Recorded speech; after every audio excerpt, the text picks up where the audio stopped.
আজ হঠাৎ আমার মেয়ের কুকিজ তৈরি করতে ইচ্ছা করেছে, তো আপনাদের সঙ্গে শেয়ার করি।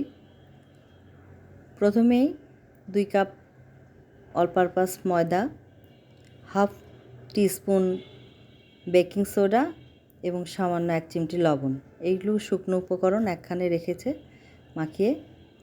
আর একটা বলে চিনি, 1 কাপের একটু কম চিনি এবং ওই সমপরিমাণ তেল দিয়ে বিট করে ওর মধ্যে একটা ডিম দিয়ে দিয়েছে, সঙ্গে 1 টেবিল চামচ ভ্যানিলা এসেন্স।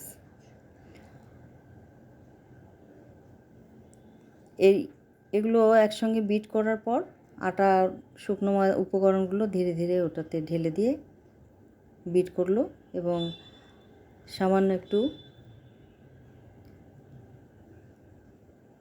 রেস্টে রেখেছে কিছুক্ষণ, আধা ঘন্টার মতো রেস্ট রেখে তারপরে ছোট ছোট করে বল করে ট্রেতে তেল মাখিয়ে পেপার দিয়ে, সাধারণ কাগজ দিয়েই এটা ওভেনে দিয়ে দিল।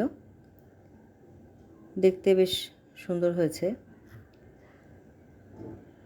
আমরা প্রথম যে বাটি বেরিয়েছে, প্রথম ট্রের যেগুলো বিস্কিট ছিল এগুলো সব আমরা সঙ্গে সঙ্গে খেয়ে ফেলেছি। ছবি তোলার কথা আমাদের মনে ছিল না, আর নেক্সট টাইম যেটা দিল সেটার ছবি আপনাদের সঙ্গে শেয়ার করব। দেখেন কত চমৎকার হয়েছে দেখতে।